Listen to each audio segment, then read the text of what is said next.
It is another edition of Time About the Movies, and today we're taking a look at the 5 films released on November 6, 2009. And since Halloween has come and gone, it means that you're going to hear, for the next 7 weeks, you're going to hear these two magical words. Ah! A bug. Not the words I was expecting to hear, or I was expecting maybe a Merry Christmas or Happy Holidays, but geez, what a Scrooge. That's probably the most I've gone to open up a movie ever, and I regret that decision. So let's just go ahead and get to the biggest release of the weekend, and that is, of course, Jim Carrey starring in Robert Zemeckis' adaptation of A Christmas Carol.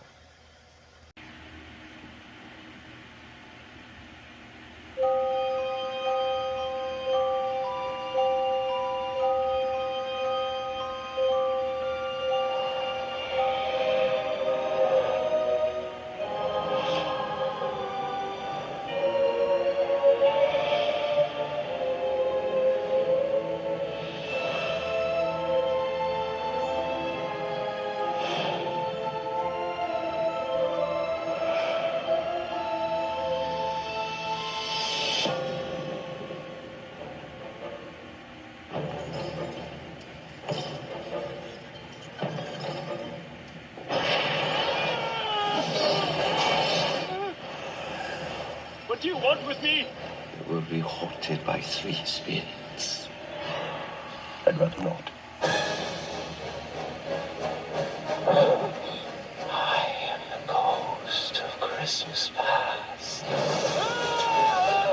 Haunt me no longer!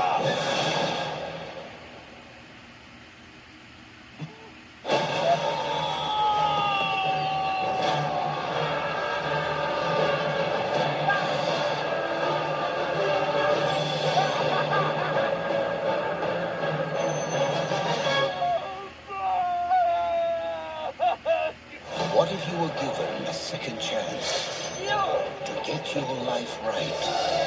This holiday season, the ghosts of Christmas past, present, and future Get away! Get away! will give one man that chance. This November, Walt Disney Pictures and Image Movers Digital invite you to experience the classic tale like you've never seen it before in Disney Digital 3D and IMAX 3D.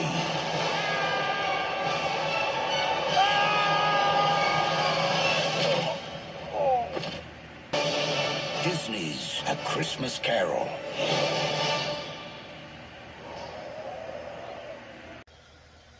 I don't think I need to tell you what the story of A Christmas Carol is. If you haven't even read The Christmas Carol story by Charles Dickens, or if you've never watched the show before, which I've covered this several times, then I'd like to welcome you back out of that rock you've been hiding in for the last couple of years. But short and simple story of Ebenezer Scrooge as he's being haunted by 3 spirits in order to uplift his Christmas spirit and basically get him on the right track to his life around. You know, he treats people around him so shamefully, and one night he's visited by his former partner, Jacob Marley, a partner who works with him at the counting house, and he says, "You'll be haunted by 3 spirits, the ghost of Christmas past, present, and future," all played by Carrey in this movie. And the film, of course, uses motion capture animation, same kind that was used in the Polar Express. This is the 3rd time Disney has taken on the Christmas Carol storyline. Mickey's Christmas Carol, The Muppet Christmas Carol. It's the first Carrey film in a Disney movie, and it's also his 2nd Christmas movie after How the Grinch Stole Christmas. And, of course, Robert Zemeckis also gave us The Polar Express, which was also a big holiday hit in the decade. One of the few holiday hits we had in this decade.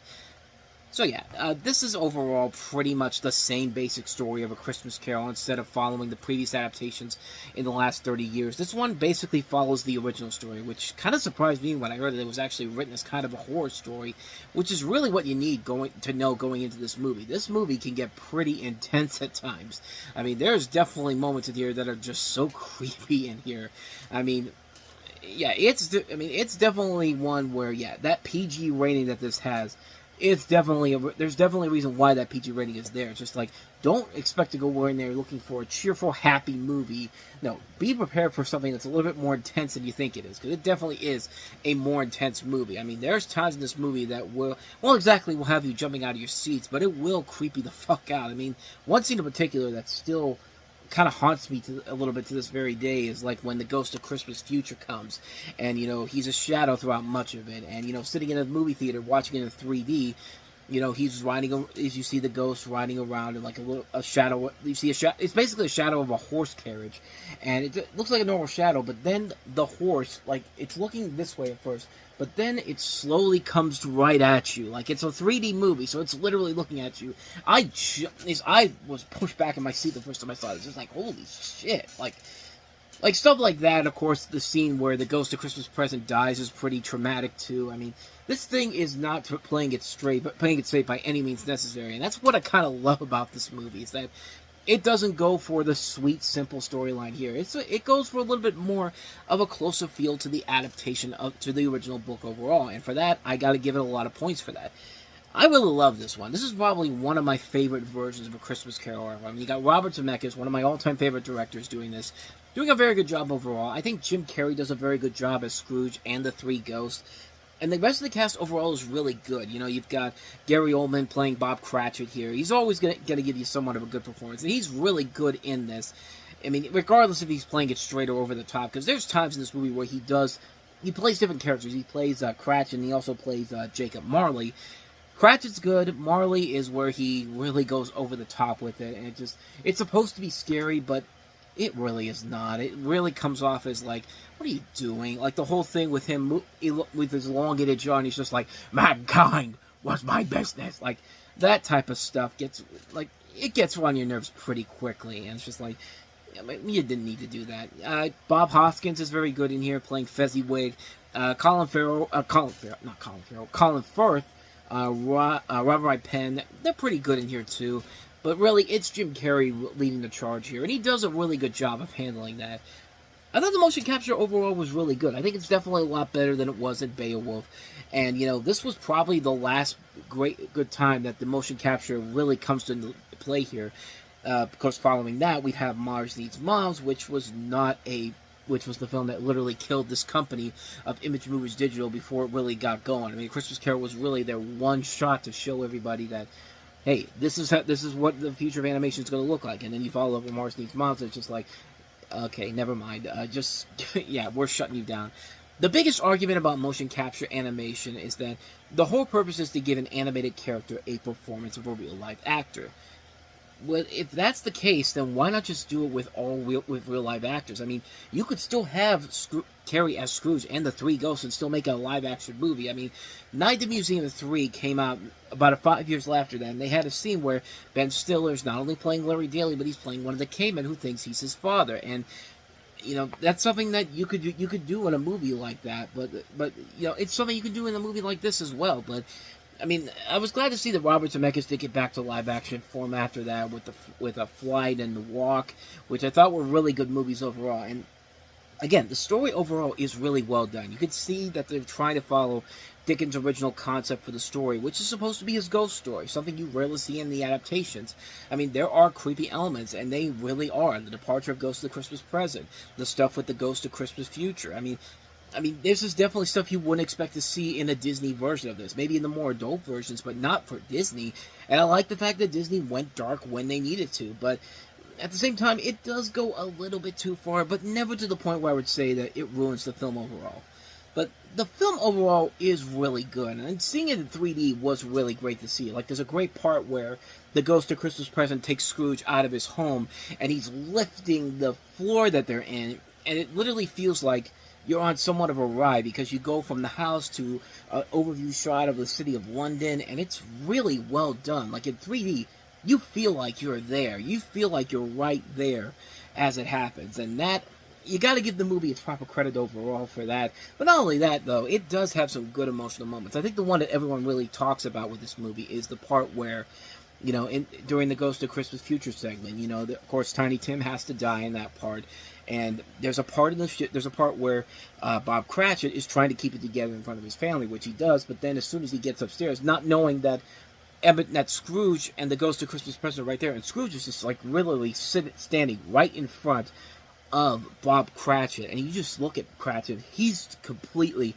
like he's been crying, and it makes sense because that's his son. His son is dead, and he's just looking straight at Scrooge, and Scrooge can't go anywhere else. He has to look at what his actions have done to this guy and his kid, and it's just like stuff like that really makes this one hold up more, because that's just such a great scene. Doesn't have to use any dialogue. It's just one single scene, 2 shots. One of Cratchit looking straight at Scrooge, the other Scrooge looking straight at Cratchit. Scrooge has nowhere to go. He just has to look at this. I mean, that right there, stuff like that makes this movie worth it. It's not the best adaptation of the story. I think Scrooge and Mickey's Christmas Carol are better retellings of the story, but this is still a really good movie. It is one of the stronger adaptations of my favorite story of all time. The performances are great. The visuals are nicely done, the animation is great, and the story recaptures Dickens' original version of the story to a T. It's a really good adaptation of the tale, and I think it deserves a lot more attention. It's one I watch every Christmas. It's a great, great adaptation. It's probably my favorite overall Christmas movie of this decade. Now, I know Elf and the Polar Express are much more beloved, as well as The Grinch, but this is the one I always go back to. Like, every holiday season, I have to watch this at least once. So yeah, I really like this one a lot. Disney's A Christmas Carol. So, with that said, let's go ahead and move on to our next movie, and that is The Men Who Stare at Goats. My name is Bob Wilton. I'm a journalist. I've been investigating a story about a classified government program. So what you're saying is that you were a psychic spy? A Jedi warrior. I'd heard that the U.S. government was training psychic soldiers, and that Lynn Cassidy was the best of the best. I've been reactivated. I'm on a mission. I could come. Lynn's story was unbelievable, crazy, and completely true. We have to dream a new America that no longer has an exploitative view of everyone. You will be a psychic weapon. Feel it, yeah! You must create warrior monks who can pass through walls and see into the future. Congratulations, Scotty. Sorry it doesn't work out between you two. What are you doing? Cloud bursting. Keeps me in shape. And it's gone. Geez, you had like the whole desert to drive in, Lynn. Please, please. Thank you for picking us up. How are we gonna stop them? They've got guns. We're Jedi. We don't fight with guns, we fight with our minds. Holy.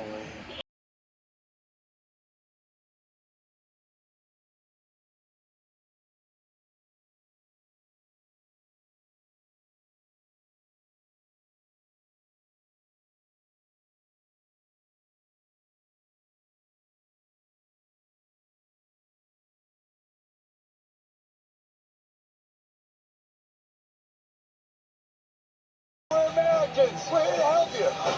What happened? I think I just ran him over. Oh, crap. Lieutenant Colonel Django used funds from the project's black budget to procure prostitutes That's a lie. and to get drugs for himself and his men. Well, the hooker thing is definitely a lie. My God, what a bizarre movie this is, but that's part of the charm and the fun of the movie, man. This is one that does not get enough attention. It kind of came and went when it came out in theaters, but I really dug the hell out of this movie from the beginning, and watching it again, I still kind of enjoyed the hell out of it. You have a story that follows a reporter played by Ewan McGregor who stumbles onto a special force operator played by George Clooney after flying to Kuwait out of anger due to a recent divorce with his wife, who then proceeds to marry Bob's editor. Lynn reveals that he was part of an American Army unit training psychic spies, or Jedi Knights, if you will, trained to develop a range of parapsychological skills, including invisibility, remote viewing, cloud bursting, walking through walls, and intuition. The leader of the unit is Bill Janko, played by Jeff Bridges, who travels across America in the 1970s for 6 years, exploring a range of New Age movements, including the Human Potential Movement, and used those experiences to find the 1st Earth Battalion. In the 1980s, two of Django's best recruits were Len Cassidy and Larry Hooper, played by Kevin Spacey, developing a lifelong rivalry because of their opposing views of how to implement the First Earth philosophy. Len wanted to emphasize the positive side of the teachings, whereas Larry was more interested in the dark side of the philosophy by stopping goats' hearts telepathically. As you see in the trailer there, they do literally kill goats in this. I mean, that title is not just a quirky title. That's something that actually happens in the movie. And I was watching it. I was watching this trailer originally thinking it was going to go two ways. It could be silly. It's hilarious, or the stuff I see is not meant to be silly and taken seriously, and it could turn into something like Man of the Year, where it's promoted as a comedy, and in the middle, it turns into this bizarre political drama, and it does not do that. This one, it is a lot more of the first half of that. It is a very silly movie, and you know, it's a little bit technically up my second thought too. It doesn't go quite as dark or dramatic as the Man of the Year does, but there are times when it does get serious in several parts, but it doesn't hurt the overall film. This is a really good movie, and I think it benefits from the four leads. McGregor, Clooney, Bridges, Spacey, they're all working off each other so well. They're terrific actors. There's a lot of funny moments in this movie. I mean, it's a really, really entertaining movie, and one that, like I said, kind of came and went when it came out. It was a minor hit when it came out, but a year after it came out, it was largely forgotten for reasons that are beyond me.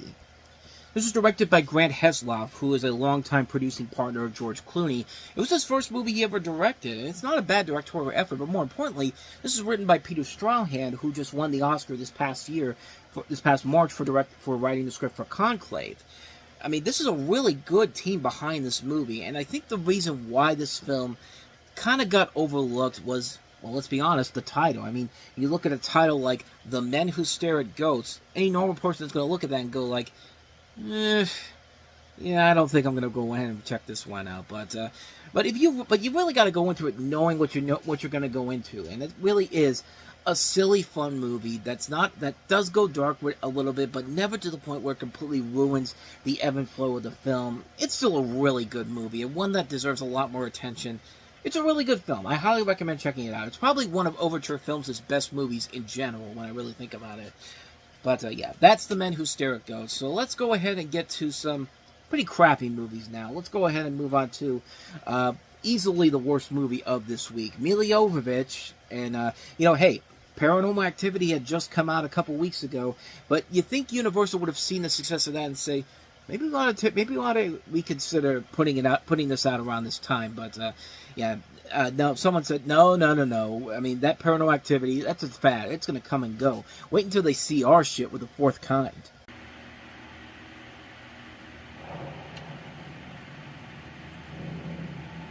Can you state your name for the camera? Dr. Abigail Tyler. Okay, where would you like to begin?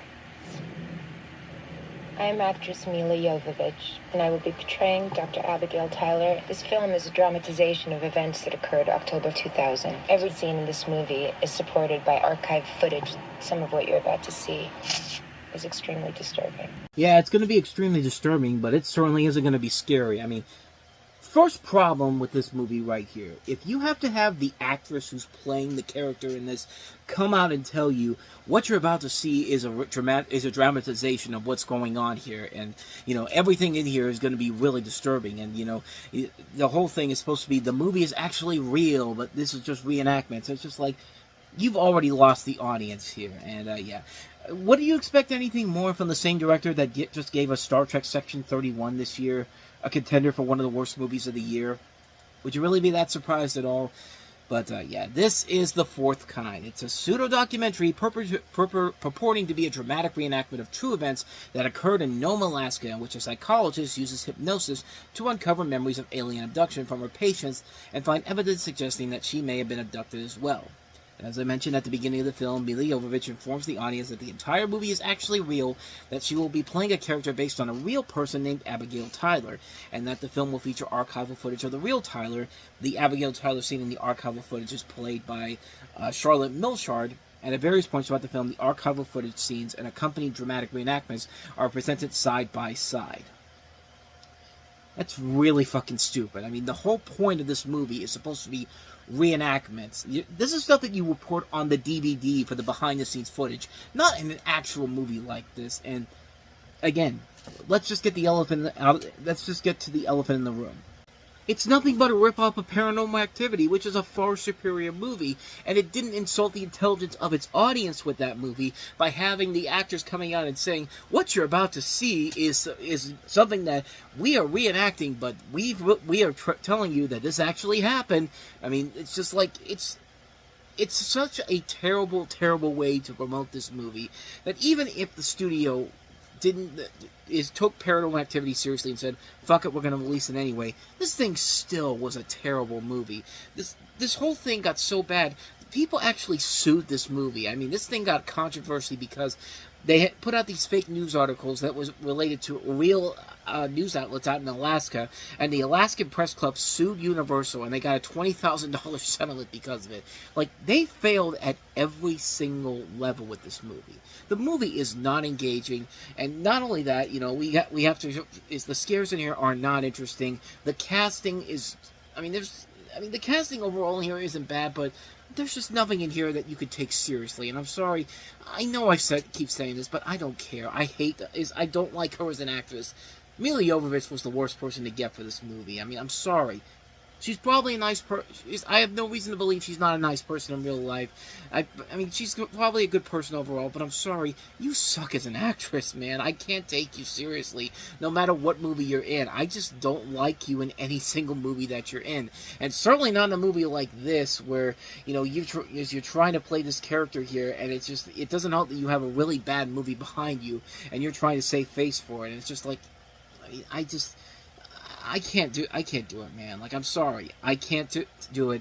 This is a terrible movie. It's not scary. It's not intimidating. It's a lazy ripoff of Paranormal Activity, which, fitting for Universal, that they would have two movies within the span of a month, where two other much more successful movies, Paranormal Activity and the Twilight Saga New Moon, came out. We had Cirque du Freak a couple weeks ago, but at least with Cirque du Freak, that was a much better movie than New Moon. But in this case, Paranormal Activity was much better than The Fourth Kind. This was one of the worst movies of 2009. This was that bad of a movie. It's a lousy film. It's not scary. It's not intimidating. It's just nothing, man. It's just not a good movie by any means necessary. One of the worst movies of the year, easily. So, with that said, let's go ahead and move on to our next movie, and that is James Marsden, Cameron Diaz, and Frank Langella in Richard Kelly's The Box. I've got an offer to make. If you push the button, first, you will receive a payment of $1 million. Second, someone in the world will die. We have to save your son, or your wife is gonna die. How's she gonna die? You're going to kill her. There are always consequences. The Box, rated PG-13. Now, I could tell you what The Box is all about, or I could show you what's in this box right here. Actually, there's nothing inside of there. So, yeah, I'd be wasting your time anyway. But, pointless prop time, ladies and gentlemen. Anyway, that's my footrest, by the way. But this is The Box. This is a movie based off of a short story that was adapted into an episode of The Twilight Zone. I thought Stephen King was behind it, but no. It's Richard Matheson who wrote this short story called Button Button. And as I said, it was previously adapted into an episode of The Twilight Zone, and now they've made it into a movie where you have Cameron Diaz and James Marsden as a couple who receive a box from a mysterious man played by Frank Langella, who offers them $1 million if they press the button, sealed with the dome on top of the box, but tells them that once the button has been pushed, someone they do not know will die. So it's kind of like Deal or No Deal, except if you hit the button, you get a deal, but you also kill somebody in the process. But is it really going to kill somebody that they don't know? That's the real trick of this whole thing. And there's a good idea for a movie here, and the movie almost makes it work, but in the end, it really fails to really just gives you what you want to see at the end of it. And I think that's really the biggest problem with the movie in general, is that it has a good idea to it, a good hook to it overall. The story overall really is very impressive, but the way it ends just really kind of ruins it for me. It really is just how the climax comes to an end. It's just like when you see what the big twist is going to be, it's just like, are we really doing this? Is this really what this whole thing was leading up to? Because it really doesn't add up overall. Like, the guy said, Franklin Jello says at the beginning, you know, hit this, you'll win $1 million, but you'll also kill somebody that you don't know. So how does this even work overall if it's going to kill somebody that they know? It's just like, but then again, that's the trick of it all. Like, would you trust somebody that looks like Frank Langella that tells you this type of stuff? And yeah, it's tempting to win $1 million and kill somebody that you don't know, but you never. But it's the Rumpelstiltskin thing. Like, how do you know he's not going to trick you once you say yes? I mean, Rumpelstiltskin was smart at tricking people overall, is in the story overall. Well, at least it was in the next Shrek movie that comes out that summer, but. Oh, coincidentally, Cameron Diaz is in that one. But again, that's for the summertime. But there's a good idea here too. I mean, just the execution and the way it ends overall kind of ruins it. I mean, give Richard Kelly some credit for doing something a little bit more mainstream. It's definitely a movie that I feel like is a lot better than something like Southland Tales. Even though I did like Southland Tales, it was definitely a step down from Donnie Darko. But this is a film that's okay, I guess. I mean, it's not a great movie overall. The third act and the twist really kind of ruins it, and it just really was something where it's just kind of like, I really wanted something good from that third act, but it just kind of ruined a really good movie and kind of just takes it down to just like, it's not bad, but it certainly is a lot worse than it could have been. I mean, it really could have been so much more had they stuck the landing at the end, and they just didn't do it, so yeah. Mostly a mixed opinion, but mostly leaning towards negative because of the way it ended, so... So with that said, let's get to let's get to our last film here, the biggest Oscar contender of the bunch that actually did go on to win some Oscars. That is Precious, based on the novel Pushed by Sapphire. The greatest moments in life are the ones that change you forever. Precious, everybody's good at something. Nominated for 6 Academy Awards, winner for Best Supporting Actress and Best Adapted Screenplay. Own Precious now. Good thing that trailer completely takes away the true purpose of that movie, in which this young character is being abused and is going through poverty. She's got a kid. She's a teenager. This is a story, but based off of, as I said, the novel Pushed by Sapphire, directed by Lee Daniels, and it follows the story of this young woman played by Gabourey Sidibe in her leading debut as a young woman struggling against poverty and abuse. And the cast it also includes Paula Patton, Mariah Carey, Sherry Shepherd, Lenny Kravitz, and Monique, who won an Academy Award for Best Supporting Actress for this, who really is a very good actress in this movie. And she shows why she won the Oscar for this, because she was really good in the film. The film overall really is well done. It's a movie that isn't afraid to go dark when it needs to. It's a story that you do get invested in. The casting overall is really good. And this is a Tyler Perry co-produced film, too. I mean, it's a film where his name is at the forefront of it.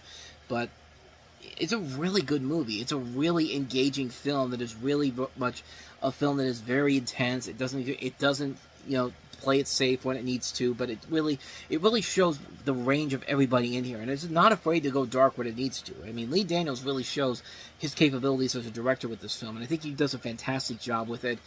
It really is a movie that is very hard to sit through, but it gives you what you want to see in a movie like this. This isn't an Oscar bait movie that's being very manipulative on purpose. No, they're giving you a very manipulative just for the sake of being manipulative. No, they're trying to tell a story here, and they're not afraid to go dark when they have to.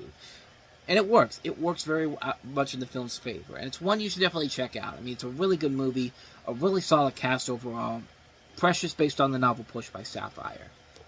One more side note here, I found this kind of hilarious. The film's title was changed from Push to Precious, based on the novel Pushed by Sapphire, because it was trying to avoid confusion with the 2009 film Push, the one we saw earlier in the year with Chris Evans in it. So yeah, they had to change the title because they were scared of that Chris Evans movie that really was not that good of a film to begin with, so... yeah, anyway, that's going to wrap this episode up here. So thank you so much for watching this episode of Time About the Movies. And the next time we meet, we take a look at 5 more movies, including Roland Emmerich's latest disaster film, 2012, using the belief that December 21st, 2012 was going to be the end of the world. That was a prophecy that was long rumored for the longest time.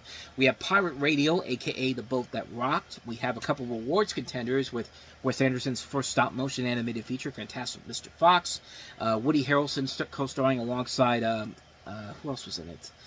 Ben Foster in The Messenger, and we also have Women in Trouble, which is one that I'm definitely looking forward to talking about, because, yeah, that's one of those movies where you think it's going to be something, and then it's just not. So, we'll take a look at all those films next time around. But thanks for watching this. I hope you enjoyed it. If you did, hit that playlist, check out the previous episode, hit that like button, subscribe button, notification button, and the bell. We get new videos here every day. You kind of know the rest of this stuff by now. So with all that said, I'm off. I'll see you guys next time. And until then, as always, take care.